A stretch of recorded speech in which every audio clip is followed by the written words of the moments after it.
Well, guys, look at this. I can't believe I found it. I used to have one of these in high school and I sold it. But this is a 2003 Ford Excursion with the 6-liter Power Stroke, which is hard to find on these. There's a lot of V10s and V8 ones, but not the Power Strokes. It's got some little bit of rust on the corner, a little bit starting right there.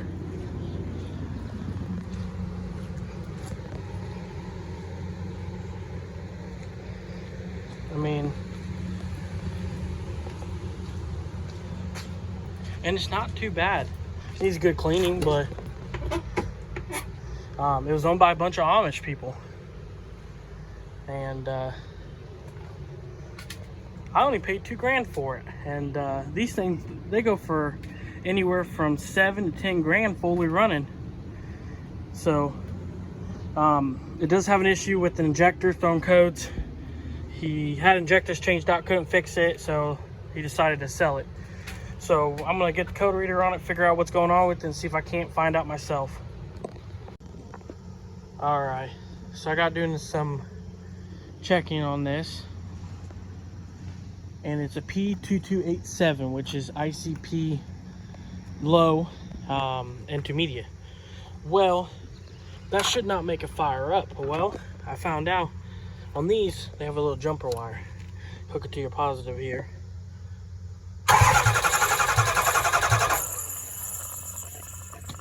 See that? There's compression coming back up through the fuel system, which only says that we have a blown O-ring in one of them injectors. And what I mean by that is, here's an injector right here.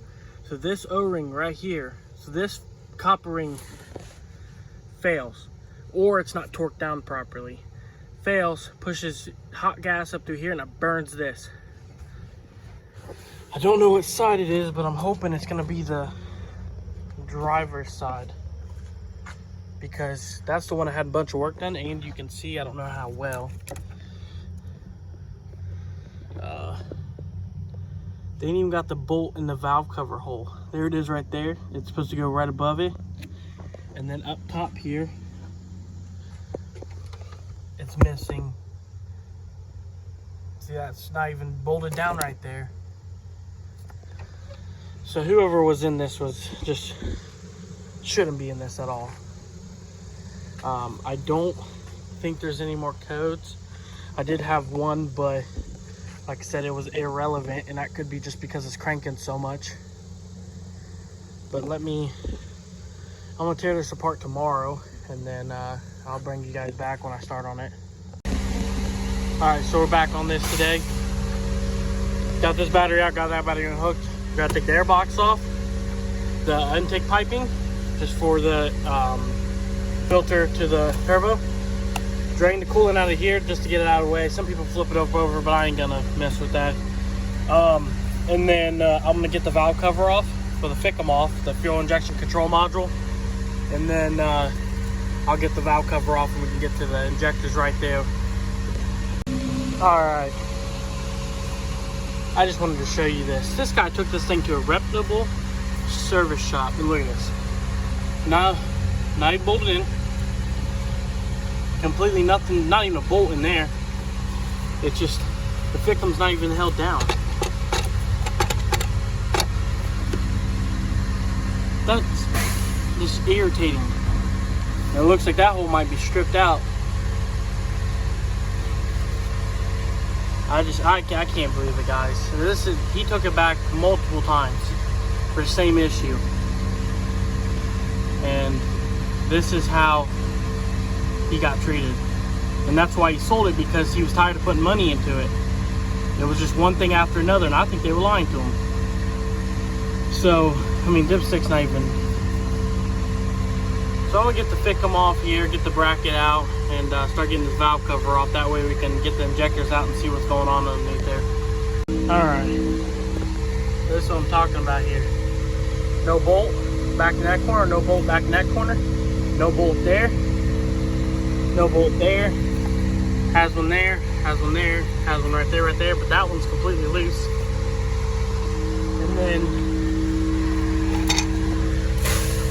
look at this, broke, and then you can see the pins, see the burnt. It's because they weren't getting good connection. If you look right here,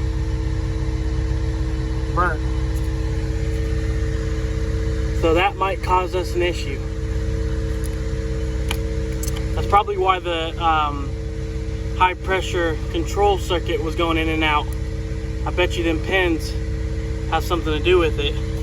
But I'm gonna get the rest of this valve cover off here and see what else I got going on.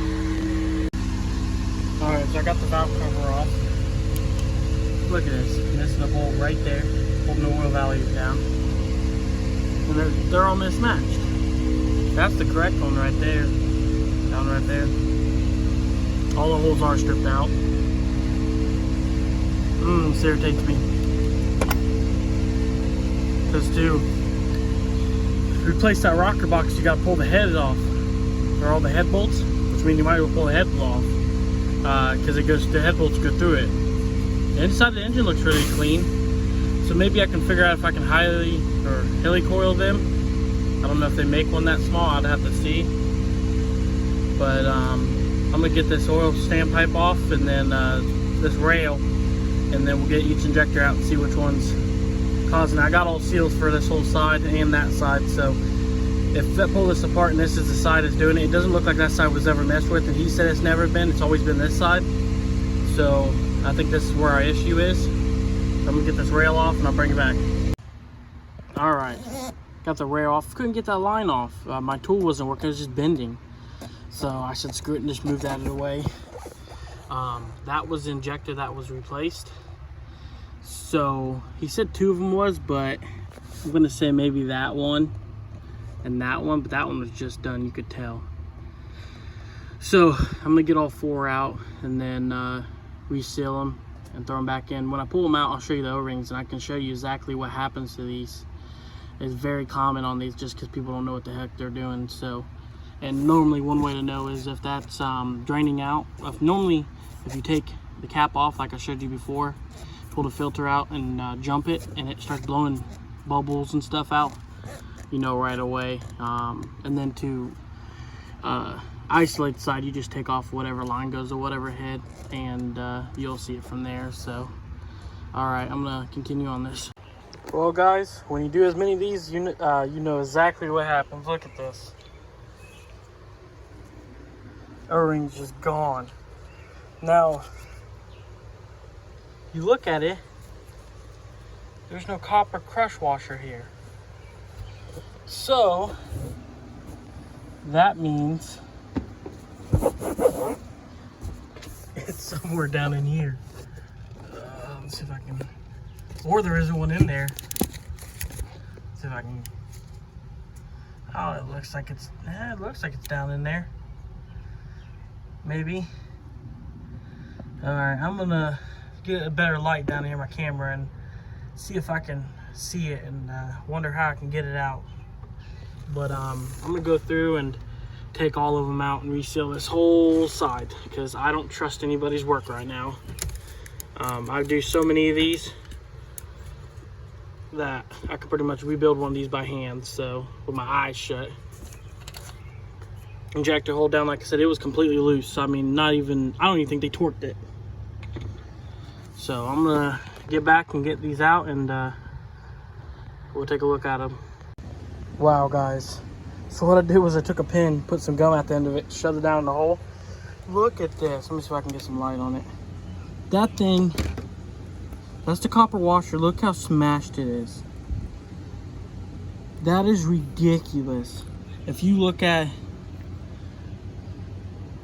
that's what one's supposed to look like. Well, there's your issue. What it did was either it was over torqued, but there was another piece that fell out, and I think what happened is when they pulled the injector out the first time, the copper O-ring did not come with it, and they shoved the new copper O-ring down in it with the new injector and squished both of them, trying to torque them down. Because when I took it loose, I mean, it was hand tight. It wasn't even loose. Wasn't even tight at all. So I got them all out here. They're all sitting right here, and then I'm gonna get the seal kits, get them all put back together, put back in, torque the spec, and then start getting everything back together. Don't know what I'm gonna do with the valve covers yet, because I gotta have it or it's gonna leak oil everywhere. So I have to see, I think it's like an 8mm thread.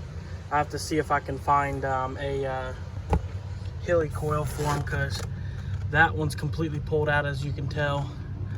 I think that one is too. So is this one. So yeah, and another thing I've seen, which is weird, is it, so this was the first one, yeah. Don't know how well you can see it. There was a big chunks of metal in the fuel screen on the rear one, the rest of them not. So what makes me want, but it's weird because these don't run on high pressure oil or fuel. So oil is what feeds the injector, fires it. This is low pressure. I mean, there ain't much, probably like 50 psi. Just pushes fuel up into the bowl and stuff. So, or if that, I don't even think it's that. But maybe the pump down there went out and it sent that through, but the filter should have caught it. So what makes me wonder, is this an injector that they replaced? But it was not a new injector they put in it. It was used out of another truck, because I've never seen that. And the rest of them don't have nothing on it. And this one was replaced a long time ago. This one bit as original, and this one was just done and doesn't have anything. So that's weird on that aspect of it, but I'm not 100% sure on why they did that. Now I've seen it on like the 6.4s and the 6.7 Power Strokes, just because the fuel is fed. But unless it's the low side pump, so once I get it back together and I'm not leaking fuel into the cylinder, I'll pressurize it, make sure it's still good, and then I'll run a fuel test on it. But we're getting into it. I mean, like I said, this truck, I don't have much into it. And I did buy an ICP sensor just in case, but I don't think I'm gonna need it because of the pins that I found.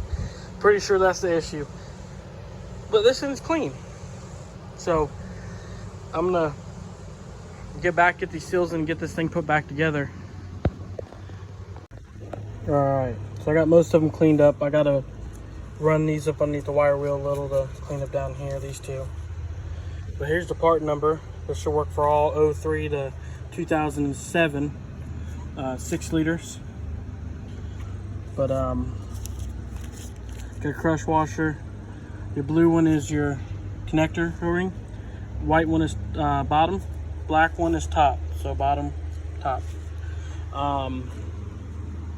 Then once I get all these put in, then we'll get the crush washers. But here's another one off of another one that was replaced. They squished the hell out of that one too. I don't think they torqued these down properly. I think they just went click click by their head. So I'm gonna get these sealed up, get some lubricant on them, and then get them pushed back in. There was more injectors in the truck, so I grabbed another one that they said was bad, but if you can tell, I don't think it was. They had a crush.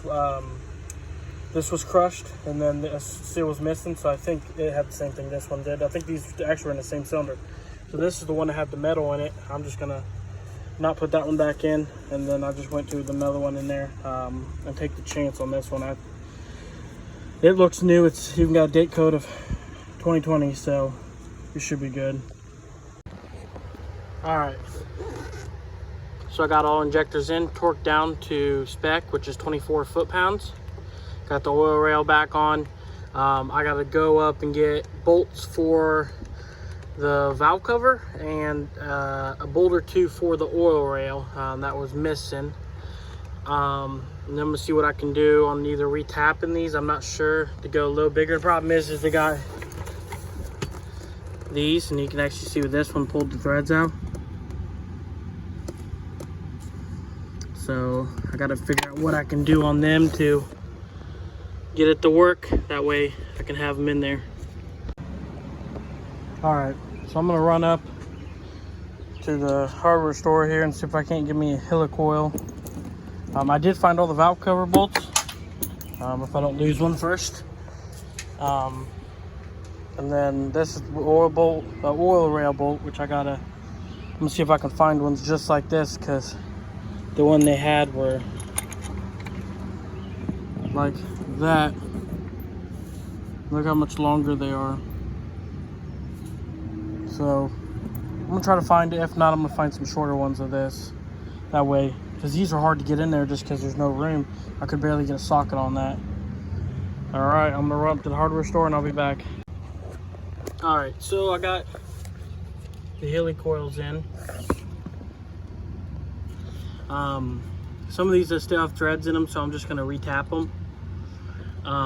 And then the rest of them, I put the Hilly coils in. And then I got to get these plugs back in, plugged in, and then I get the valve cover back on. All right, so I continued on. My phone died. Now I let it charge. Just got a few little coolant hoses to hook up, put the battery in, prime the system up, and we're good. We're gonna see if she'll start. Well, boys,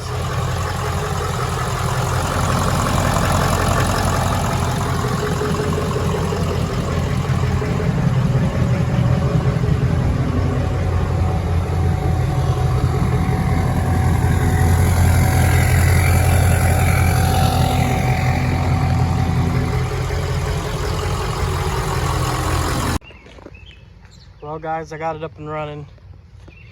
Took her for a test drive, and she does really well. Battery light comes on here and there, but still says it's charging, so it's kind of weird. I gotta look into that. Other than that, I'm gonna get a different front bumper for it. Probably newer style headlights, 05 and up single, and then a new grill. Kind of clean up the front end, make it look nice as the rest of it. But I appreciate you watching the video, and make sure you like, subscribe, and definitely leave a comment if you liked it.